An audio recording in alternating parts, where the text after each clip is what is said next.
Hello everyone, my name is Melissa Lieb and my new venture is a personalized fitness studio. So you want to go out and get some exercise, but maybe the gym just isn't right for you. Maybe that sea of weights and machines and not always knowing how to use those machines properly, or is it actually working? Are you actually getting a workout in? Maybe that's how you feel. And if that's the case, then having a personalized fitness studio experience is exactly what you need. So when you are in a studio, you're going to have an instructor, and that instructor is going to be very knowledgeable on whatever class they're teaching, whether it be Pilates, barre, yoga, and you're going to have the option of picking those classes. So you'll know, and you'll have the ability to interact with that instructor on your level, on whatever you're comfortable with. So this is also a place where you can work out with friends. When you're in a gym, you don't get the opportunity necessarily to be doing the exact same workout as maybe one of your friends is doing and give each other feedback at the end of that, and, kind of have that shared experience. So with this specific fitness studio, you will be part of a team, have the opportunity to complete challenges, and then you can enjoy getting exercise, guided by an amazing team of instructors. So this is actually an enjoyable experience. So the reason I find that this service is valuable is because a lot of people do want to exercise, but there are a lot of people who really just don't want to go to the gym. And that's why you probably know someone who's had that gym membership. You see a little key card on their keychain and they've had it forever, but they just don't want to go. It can be intimidating. And even as someone personally who has been to the gym, I've even had an actual instructor, or I guess they would be like a fitness trainer, work with me at some point. So I do know how to use a lot of the machines. Sometimes it can be challenging to know, like, am I using enough weight? Is this not enough weight? Like, how much should I be doing?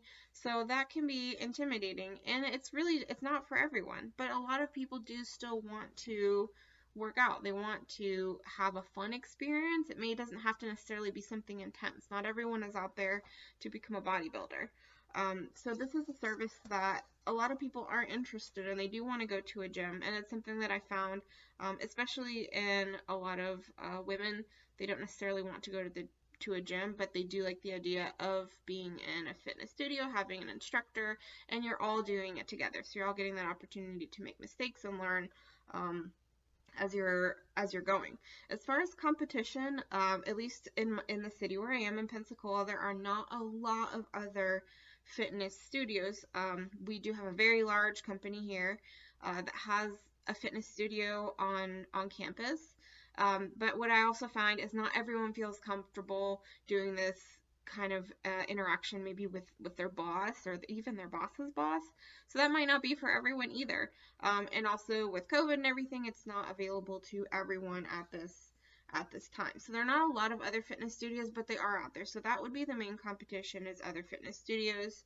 A lot of the other fitness studios are also part of, they're either like a chain or a franchise, something along those lines, where it's not necessarily just like it is local, probably owned by somebody locally, but it's part of a bigger corporation. Some assumptions that I've made to get to this point. A lot of girls do see this as a social event, social interaction, whether it be Zumba.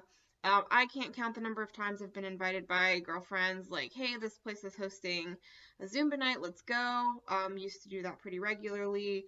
Sometime for girls' night, if we're staying in, we're not going out for the night, we'll do some yoga videos, Pilates, just for fun. So it is an experience, and if there were a place that were convenient, that were well priced and offered those options with flexible hours, then that might be where girls would go, whether it be in the evenings for their activities. So that's something as well. I have found a lot of people are interested in having flexible hours. So a lot of these studios, if they close at 5, 6, you're just getting off work, you might not be able to be there at that time. So I think having flexible hours is also important.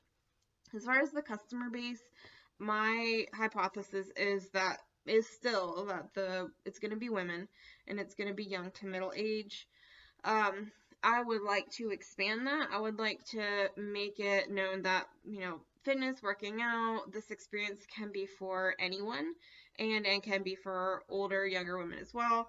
So I want to make sure that when I go into it, it is that way, but as far as like most of the people who've been responsive, providing me feedback, they have been in that category, kind of 22 to 45. As I expected, there have been one or two that have been outliers that are over 50, or over 55 even, that have said, yes, this is something that I enjoy doing. But their responses as far as what's important to them in features are different. I have noticed that as well. So now all the book says to meet in person. I am all for that. I definitely agree 100% that you get information from body language, and it is something that I intend to do in the future. So far, most of my interactions have been online. I have had a couple in person, but most of my interactions have been online just because some people are still hesitant to meet in person. It's just kind of the world we're in right now, especially if it's someone that maybe you don't know really well or that you're not close friends with. Some people are just not willing to do that. But I did realize through reading the All In Startup, when Sam and Owen were having their discussion, is just making sure that I was asking the right questions. What are the questions? I made sure I was thinking long and hard. The book, the manual suggests 3. I went with 4 that I've been asking, just because I couldn't necessarily settle on just 3, so I've been asking 4. Because I want to make sure I'm asking the right questions and getting the right information.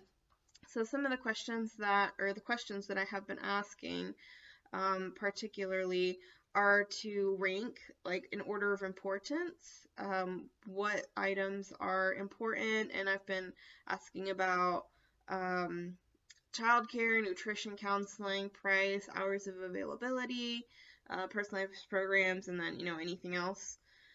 And what might make a person choose a fitness studio experience over a traditional gym with weights, because I do want to understand too if it's a completely different market, if people who go to fitness studios are not the same people who are going to gyms, if it's an either or kind of what we're looking at there.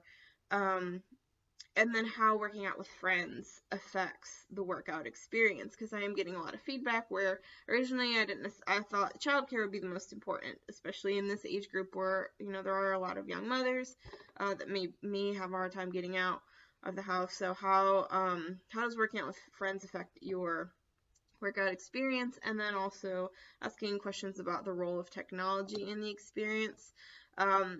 Almost everyone that I've chatted with about this so far has mentioned technology playing some role in their workout experience. I do feel like that is an important feature to make sure that the app provides that as part of the experience, to make sure that is a feature that's being offered. And I know there are some competitors that already have that in place, so that will be something that I will have to research further as far as what they're using and if it's working for their clients, or if their clients would prefer that the app or the technology do something different.